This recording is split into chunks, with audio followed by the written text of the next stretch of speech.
Salam Indonesia, salam Nusantara, dari Sabang sampai Merauke, dari Miangas sampai Pulau Rote, kemenangan Tuhan senantiasa menyertai kita. Haleluya. Senang bertemu di malam hari ini atau sore ini, sore menjelang malam, dengan bapak-bapak, ibu-ibu, saudara-saudari kekasih, rekan-rekan, sahabat-sahabatku dimanapun ada, handai tolan, dan seluruh pemirsa. Tuhan memberkati doa dan harapan saya. Kita terus mendapatkan kekuatan Tuhan, mendapatkan urapan Tuhan, pengertian Tuhan, hikmat Tuhan, dan supaya firman Allah mengubah hidup kita, membuat kita cinta kepada Tuhan, membuat kita taat kepada Tuhan, membuat kita setia kepada Tuhan, membuat kita mau dipimpin oleh Roh Allah. Itulah maksud kenapa saya menyampaikan firman Allah, supaya kasih kita kasih dari dalam hati yang paling suci, dan dari kasih yang hati nurani yang murni, dari kasih yang dari iman yang tulus ikhlas. Haleluya. Puji nama Tuhan. Sebagaimana tadi pagi saya katakan kepada kita bahwa tema kita bagaimana melunakkan hati Tuhan. Apakah hati Tuhan itu bisa dilunakkan? Maka kita bacalah Alkitab dalam Yesaya, dalam Yesaya 64 ayat 7 sampai dengan 13, sebenarnya ayat 1 sampai dengan ayat 13. Demikian bunyi firman Allah, tidak ada yang memanggil namamu atau yang bangkit untuk berpegang kepadamu, sebab engkau menyembunyikan wajahmu terhadap kami dan menyerahkan kami ke dalam kekuasaan dosa kami. Tetapi sekarang ya Tuhan, engkaulah Bapa kami tanah liat, dan engkaulah yang membentuk kami, dan kami sekalian adalah buatan tanganmu. Ya Tuhan, janganlah murka amat sangat, dan janganlah mengingat-ingat dosa untuk seterusnya. Sesungguhnya pandanglah kiranya kami sekalian adalah umat-Mu. Kota-kotamu yang kudus sudah menjadi padang gurun.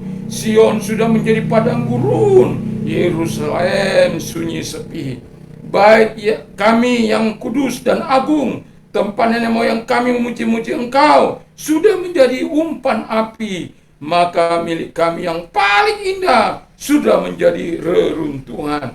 Melihat semuanya ini ya Tuhan, masakan Engkau menahan diri, masakan Engkau tinggal diam dan menindas kami amat sangat.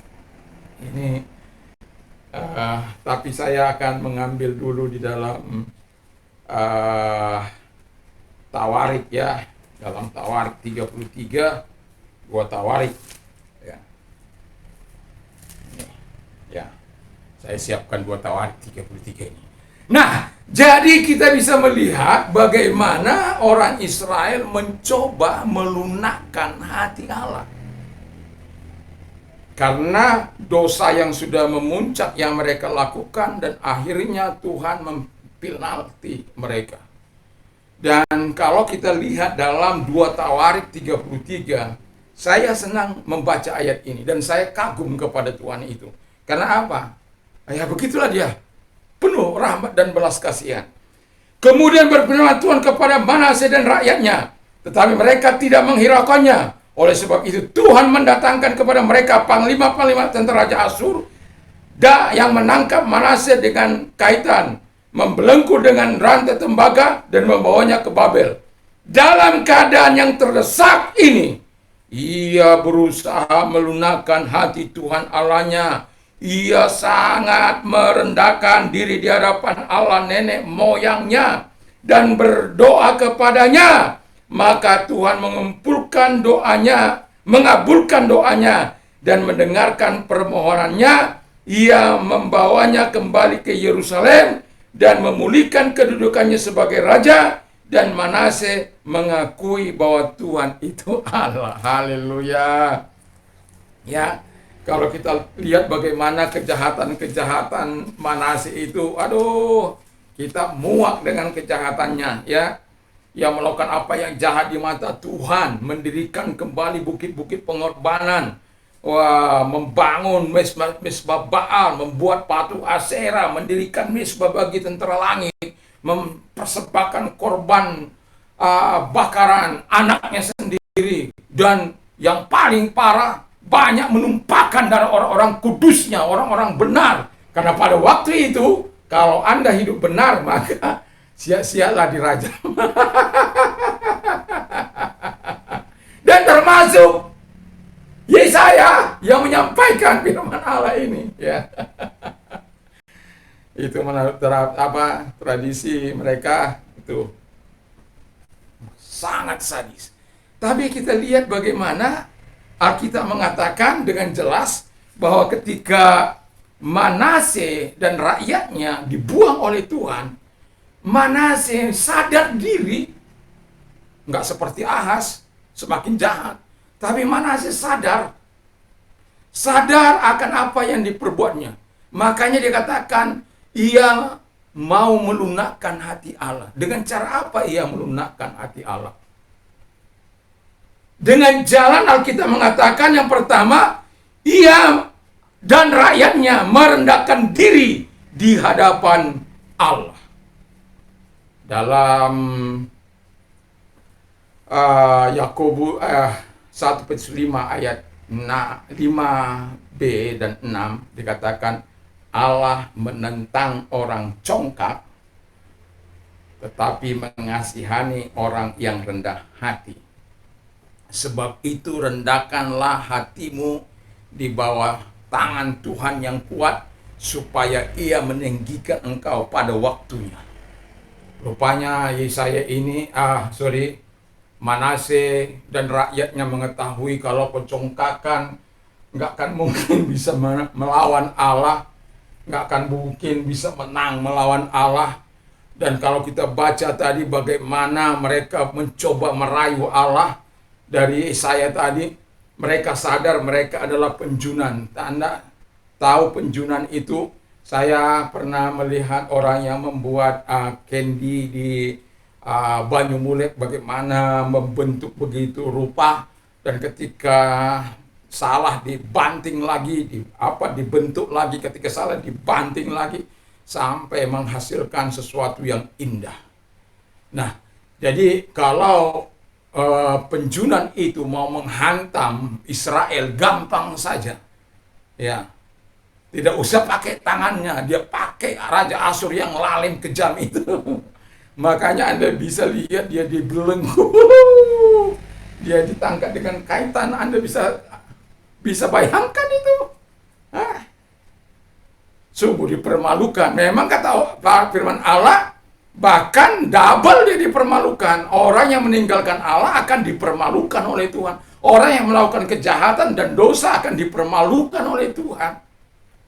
Dan itu sebabnya kita harus tetap berpegang teguh kepada Tuhan. Rendahkan hati kita di hadapan Allah dalam rangka melunakkan hati Allah. Kalau kita berbuat jahat, ingat, catatan bagi kita untuk melakukan yang terbaik bagi Tuhan, yaitu bertobat dan merendahkan diri di hadapan Allah. Yang kedua, kata firman Allah, dia berdoa kepada Allah. Dan Alkitab mengatakan doanya dikabulkan. Haleluya. Jadi begitu gampangnya bagi Tuhan itu, ya. Makanya saya suka dalam Maleakhi 3 ayat 7 itu, return to me, I will return to you. Aduh. Berbaliklah kepada aku akan berbalik kepadamu. Dan Tuhan itu memang, kalau kita berdosa, dia akan menunjukkan stand-up-nya, sifat asingnya.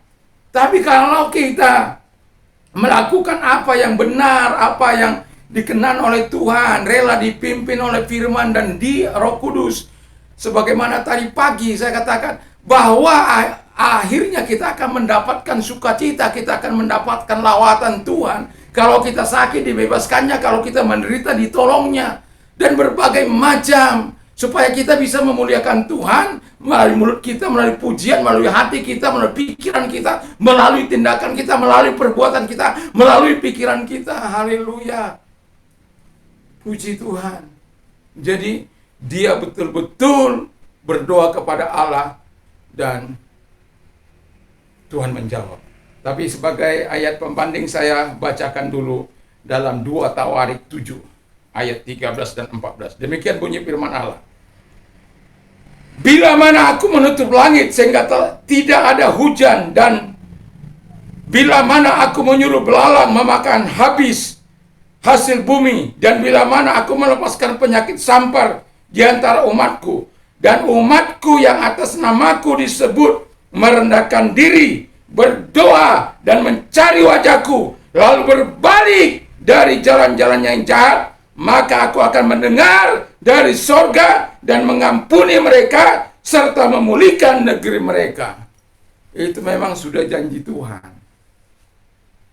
Jadi jangan pikir kalau kita sudah berdosa sangat luar biasa, katakan, nggak mungkin Tuhan mengampuni saya. Ini Manasye dan rakyatnya begitu jahat, menumpahkan darah orang-orang benar. Aduh, menyakiti hati Tuhan, membunuh umat Tuhan, membunuh nabi Tuhan. Aduh, kejamnya. Dan itu menimbulkan murka Allah yang sangat luar biasa. Tapi orang, dari pembacaan tadi dalam Yesaya tadi kita bisa lihat bagaimana mereka berupaya supaya Tuhan itu jangan murka terus. Dengan berargumentasi, ini loh Tuhan, sudah hancur, rumahmu sudah hancur, kota sudah hancur, semuanya seperti padang gurun. Semua mereka tuh apakan semua itu dengan harapan menarik hati Allah. Dengan kata-kata seperti itu nggak akan bisa, terkecuali dengan tindakan yang dilakukan oleh Manasye ini. Bagaimana dia berkata, aku akan melunakkan hati Tuhan. Dia tahu persis bagaimana melunakkan Tuhan. Dia tahu firman Allah.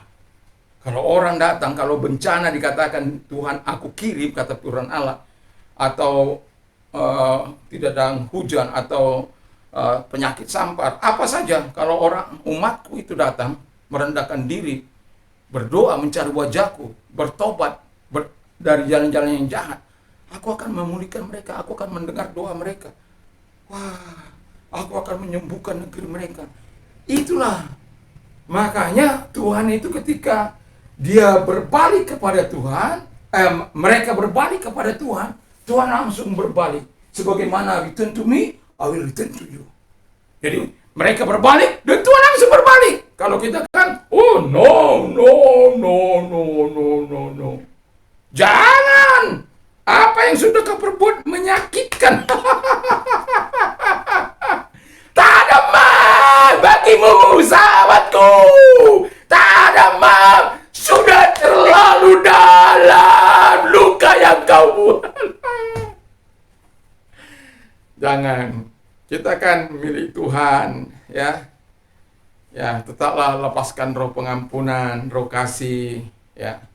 Kita memang bisa marah, bisa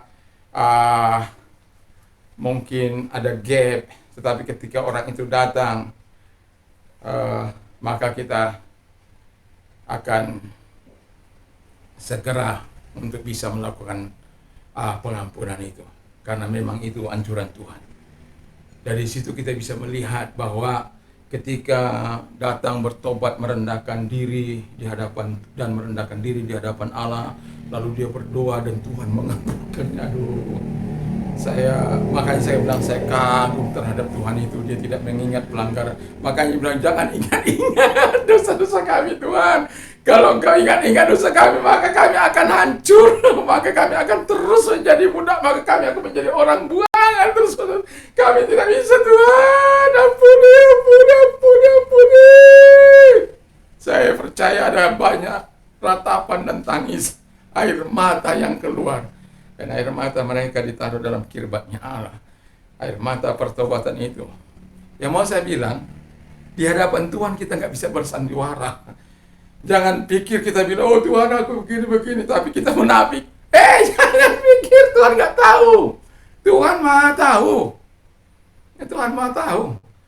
Ya, si itu Raja Nebukadnezar raja, dia berkata dalam hatinya, Tuhan tahu, lalu diusir dia seperti binatang, hidup seperti binatang. Sampai dia mengakui kebesaran Tuhan. Dan yang ketiga itu yang mau saya katakan. Yang ketiga dikatakan, bahwa Manase dan rakyat mengakui Tuhan itu Allah.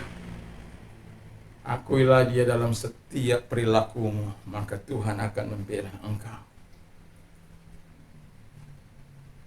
Coba-coba si Raja Nebukadnezar menganggap bahwa negaranya Babel itu atas kekuatannya, akan keperkasaannya. Dia lupa Tuhan hanya pinjam pakai sama dia. Ya hanya Tuhan pakai saja sebagai alat Tuhan. Tapi ketika dia membanggakan diri, diusir dia. Diusir. Apalagi sampai melecehkan Tuhan. Tapi Anda tidak perlu membela Tuhan. Allah tidak perlu dibela ya. Allah tidak perlu. Tidak perlulah ya. Kita cukup menyerahkannya ke dalam tangan Tuhan, karena Tuhan itu dia maha kuasa. Kitalah yang membutuhkan pembelaan Tuhan, bukan Tuhan yang membutuhkan pembelaan kita. Kita yang butuh ditolong oleh Tuhan, bukan kita yang butuh menolong Tuhan. Kebalik dong, kalau saya menolong Tuhan berarti saya yang lebih perkasa dari dia ya. Makanya Tuhan itu bilang, kasihanilah musuhmu ya, balas kejahatan dengan kebaikan. Kalau musuhmu lapar, beri dia makan, beri dia minum ya. Aduh, ajaran ini ajaran sebenarnya nggak masuk akal gitu loh. Tapi yang mau saya bilang, ketika memang nggak masuk akal begitu. Tetapi saya mau katakan, ketika Roh Allah ada dalam kehidupan kita, Dia akan memampukan kita melakukan apa yang dikehendakinya. Akui dia, akui kedaulatannya, akui keperkasaannya, maka Dia akan menyatakan seluruh kemuliaannya. Tuhan, hati Tuhan bisa digunakan kalau kita betul-betul bertobat dan merendahkan hati. Karena dikatakan berita yang luar biasa yang Tuhan sampaikan, disampaikan dikatakan, bertobatlah karena kerajaan Allah sudah dekat. Karena kalau kita bertobat, kerajaan Allah datang, ada sukacita, ada damai sejahtera, ada kebenaran. Nah, kita kebenaran memerdekakan kita. Wah, terjadilah kegerakan yang sangat luar biasa. Dan itu pula lah yang dialami oleh rakyat atau oleh Manase dan rakyatnya. Mereka dihantar kembali, dan akan firman Allah katakan mereka dipulihkan. Raja Manase dipulihkan kedudukannya. Jadi Anda bisa melunakkan hati Allah. Kalau Anda sebagai pengedar narkoba mau datang kepada Tuhan minta ampun, Tuhan akan bela. Sebagai pembunuh mungkin Anda orang tidak tahu, tapi jangan pikir Tuhan tidak tahu. Anda bisa menyembunyikan dengan begitu lihai. Anda membenci seseorang, jangan pikir Allah tidak tahu, Dia tahu. Kalau itu sampai merusak hidupmu, lunakkan hati Allah dengan cara bertobat dan merendahkan diri. Berdoalah kepada Tuhan dan akui kedaulatan Tuhan, akui kemahakuasaan Tuhan di dalam segala kehidupan kita. Ketika kita mengakui segala perbuatan Tuhan dalam perbuatan segala kehidupan kita, di semua lini kehidupan kita, di semua pekerjaan kita, di semua usaha kita, di semua apa yang kita miliki, saya yakin dan percaya Tuhan akan katakan, bagus anakku, luar biasa. Kepercayaanmu yang begitu hebat, imanmu yang begitu tulus ikhlas kepadaku, pertobatanmu yang sungguh tulus kepadaku, doamu yang sungguh tulus kepadaku. Aku tahu, nantikan jawabanku. Atau bisa kata Tuhan, aku akan jawab segera doa. Atau sekarang saat ini juga yang kau doakan akan aku. Jadi kalau Anda sakit karena sakit hati kepada orang, Anda menjadi tertekan, Anda menjadi mengalami penyakit yang begitu luar yang tidak bisa tersembuhkan, datang merendahkan diri. Kalau Anda karena dosa Anda mengalami sakit, datang pada Tuhan. Saya pernah melayani seorang yang dokter saja bingung. Saya melayani dia sampai beberapa waktu lamanya. Saya katakan, bertobat. Kalau kamu tidak bertobat, kebinasaan datang kepadamu.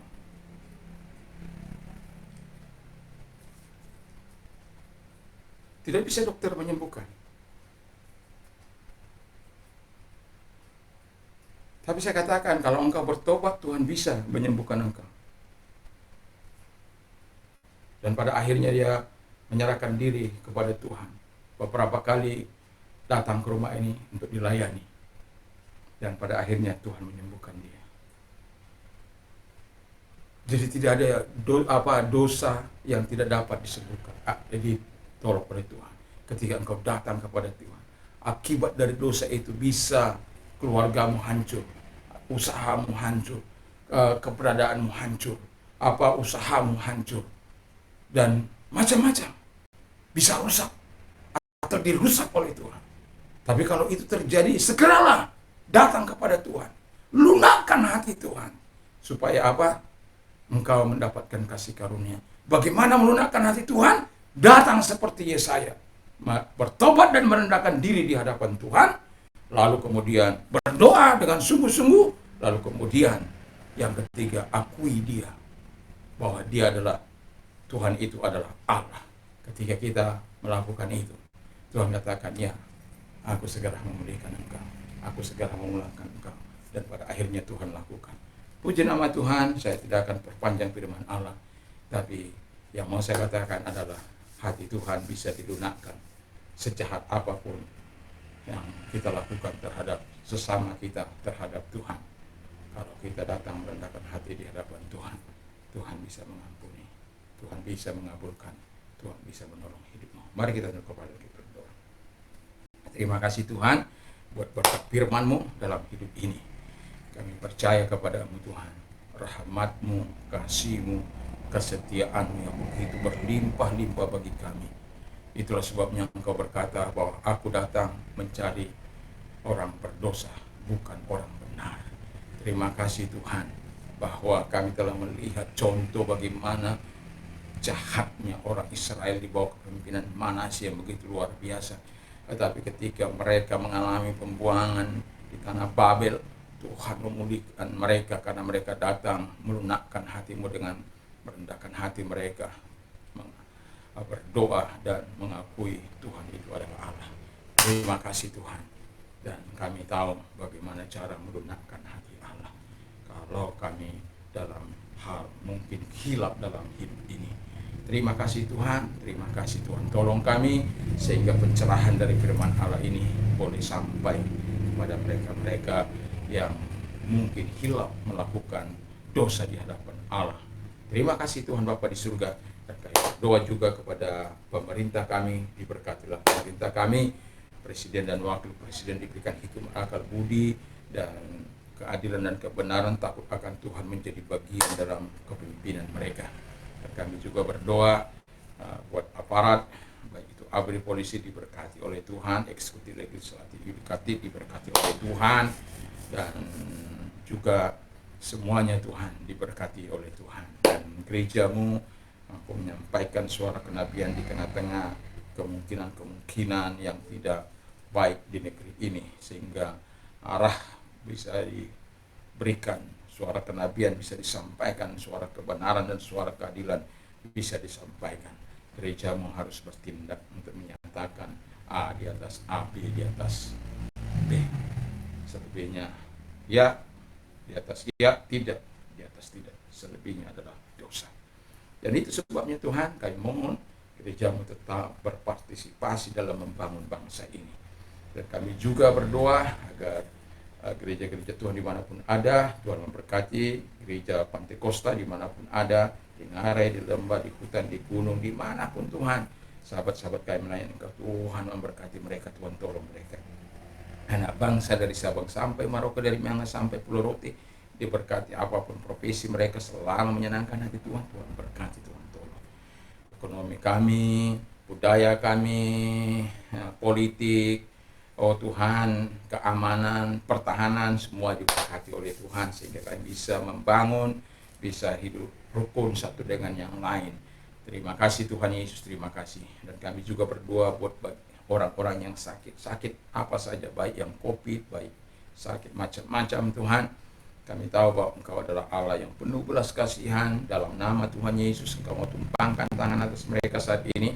Di dalam nama Tuhan Yesus, segala sakit penyakit bagi mereka yang kau tumpangkan tangan mereka, sembuhlah mereka dari sakit penyakit mereka di dalam nama Yesus, karena engkau tidak mengenal jarak, ruang, dan waktu. Ketika kami berdoa di tempat ini, mereka yang percaya kepadamu, yang menerimanya Tuhan, maka selalu ada mujizat, kebaikan Tuhan, kemurahan Tuhan, belas kasihan Allah bagi mereka. Sehingga yang sakit COVID disembuhkan oleh Tuhan, roh maut ditarik dari mereka, yang di ICU dalam nama Yesus mereka disembuhkan, dan mereka-mereka yang sakit apapun disembuhkan oleh Tuhan. Terima kasih, dan kami juga bagi mereka berdoa bagi mereka yang berdampak. Kami hanya mohon kepadamu sebagaimana Mazmur 91 itu Tuhan, bagian 14, 15, 16, di mana Tuhan akan mengatakan bagi mereka-mereka yang cinta Tuhan, yang mengenal namamu, Engkau akan menyertai mereka, dan Engkau apabila mereka berdoa, Engkau akan menjawab mereka, dan Engkau. Dan terima kasih Bapa di surga, dan kami yakin dan percayakan firman-Mu, dan itulah sebabnya Tuhan, tolong mereka, dan apapun menjadi mata pencaharian mereka diberkati, sehingga mereka apa yang menjadi tanggung jawab mereka, kebutuhan rumah tangga mereka, mungkin ada bil-bil lain yang perlu mereka bayar, bisa diselesaikan, sehingga mereka tetap memperoleh sukacita dan kekuatan dari Tuhan. Terima kasih, dan bagi mereka-mereka yang mau menerima Yesus sebagai, taruh tanganmu di dada dan ikuti doa saya, dan dengarkan dulu firman Allah. Karena begitu besar kasih Allah akan dunia ini, sehingga ia mengaruniakan anaknya yang tunggal, supaya setiap orang yang percaya kepadanya tidak binasa, melainkan beroleh hidup yang kekal. Dan keputusanmu sudah tepat sekali, dan ikuti doa saya. Tuhan Yesus, saya sadar saya orang berdosa, saya butuh Tuhan. Saya akui segala dosa dan kelemahanku di hadapan Tuhan. Ampunilah segala dosa dan kelemahanku yang pernah kulakukan di hadapan, dan sucikan hamba-Mu dengan kuasa darah-Mu yang ajaib dan heran itu. Terima kasih Bapa di surga, dan kami juga membuka hati untuk-Mu, masuk dalam hati kami Tuhan, menjadi Tuhan, menjadi Raja, menjadi penguasa di dalam kehidupan ini. Terima kasih Tuhan, saat ini ku percaya sudah menerima kehidupan kekal dan menjadi warga kerajaan-Mu. Terpujilah Engkau, dan kami sungguh bersyukur, dan kami berterima kasih kepadamu. Dan bagi mereka formasi Tuhan, kalau Engkau orangnya taruh juga tanganmu di dada, dan mari kita berdoa. Tuhan Yesus, lihat mereka yang menaruh tangannya di dada saat ini, mereka mau mengalami transformasi Tuhan, mereka tidak ingin lebih lama lagi hidup dalam dosa-dosa mereka dan kejahatan mereka, dan itu sebabnya hamba berdoa bagimu Tuhan, hadir kepada mereka, tolong mereka, sebagaimana Engkau hadir menolong Saulus, dan Engkau memberkatinya, menolong dia, dan mengubah hidupnya. Ubahkan juga mereka Tuhan. Kristus ia adalah ciptaan baru, yang lama sudah berlalu, sesungguhnya yang baru sudah datang. Terima kasih, jadikan mereka alat-alat Tuhan di tangan-Mu. Terima kasih, dan kami juga berdoa buat orang-orang muda. Kami percaya Tuhan, orang-orang muda yang akan mengendalikan bangsa ini ke masa-masa yang akan datang. Dan itulah sebabnya Engkau mempersiapkan orang-orang muda, sehingga mereka memiliki watak seperti Sadrak, Mesak, Abednego, Daniel, Nehemia, Esra, Esther, ataupun Yusuf. Dan juga Tuhan seperti Yeremia yang bergerak dalam bidang kerohanian, Samuel, Yesaya, Tuhan Yesus, Paulus, Timotius, Epaphroditus, dan lain sebagainya diberkati oleh Tuhan. Dan mereka-mereka yang bergerak di bidang non formal seperti Abraham, Ishak, Yakub, dan Ayub, Tuhan diberkati oleh Tuhan di dalam nama Tuhan Yesus Kristus. Dan orang-orang muda yang punya kualitas, orang-orang yang punya kualitas hidup yang benar-benar di hadapan Tuhan, yang tujuan mereka adalah untuk menyenangkan hati Tuhan, takut akan Tuhan, selalu memenuhi mereka. Dan karena kami tahu ada banyak anak-anak muda yang hidupnya tidak benar di hadapan Tuhan, dan itulah sebabnya kami mau berdoakan supaya orang-orang muda Indonesia melakukan apa yang baik dan benar di mata Tuhan, takut akan Tuhan, memimpin mereka. Karena kami punya harapan bagi generasi ini Tuhan, bagi generasi orang-orang muda, sehingga mereka bukan generasi pemberontak, tapi generasi yang memuliakan Tuhan melalui hidup mereka. Dan apabila negara ini dipercayakan kepada mereka, mereka akan membawa bangsa ini kepada kemajuan yang luar biasa. Sebab Tuhan ditinggikan dan dimuliakan, mereka melakukan apa yang baik dan benar di mata Tuhan. Terima kasih, kami bersyukur dalam nama Yesus. Haleluya. Amin. Bagi Anda yang sudah menerima Yesus, Tuhan memberkati. Tuhan tolong kita semuanya. Damai sejahtera Allah yang melampaui segala akal akan memelihara hati dan pikiran kita dalam Kristus Yesus. Berbahagia orang yang mendengar, menyimpan dan melakukan firman Allah dalam hidupnya. Iman timbul dari pendengaran firman Kristus. Dan juga jangan lupa itu, untuk apa saja yang orang lain ingin lakukan kepadamu, lakukan jugalah demikian. Kalau dicubit itu sakit, jangan mencubit. Ya, puji Tuhan. Dan kan saya juga mau katakan, Allahku akan mencukupi segala kebutuhan menurut kekayaan dan kemuliaan dalam Kristus. Apa saja yang kau minta dan doakan, percayalah. Dan juga saya mau katakan, bersukacitalah dengan orang bersukacita, menangislah dengan orang yang menangis. Dan saya akan terus katakan ini, setiap kita bisa berkata, segala perkara dapat kutanggung di dalam Dia yang memberikan kekuatan kepadaku, sehingga kita sama-sama mengalami kekuatan di masa pandemi ini dan mengalami berkat-berkat dan pertolongan Tuhan. Puji nama Tuhan. Dan kalau saat ini kita mau tidur atau sempatkan membaca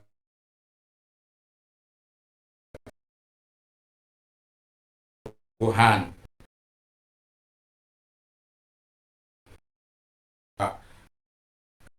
kalau tidur itu karunia. Bagi Anda pengedar narkoba, saya menghimbau kepada Anda, bertobatlah, karena kerajaan Allah sudah dekat. Dan saya mau katakan kepada Anda, kalau Anda terus tinggal di dalam kebiasaan buruk ini, maka narkoba bisa menghancurkan hidupmu, menghancurkan pribadi, menghancurkan rumah tangga, menghancurkan usahamu, bisnismu, pekerjaanmu, dan lain sebagainya. Bahkan menghancurkan negara ini. Dan bahkan saya mau katakan, Yesus sanggup memulihkan engkau dan menjadikan engkau menjadi alat di dalam tangannya. Serahkan dirimu kepada Tuhan. Katakan tidak terhadap narkoba. Katakan yes terhadap firman, kebenaran, dan Roh Kudus. Tuhan Yesus memberkati. Salam Indonesia, salam Nusantara, dalam nama Yesus. Haleluya. Amin. Tuhan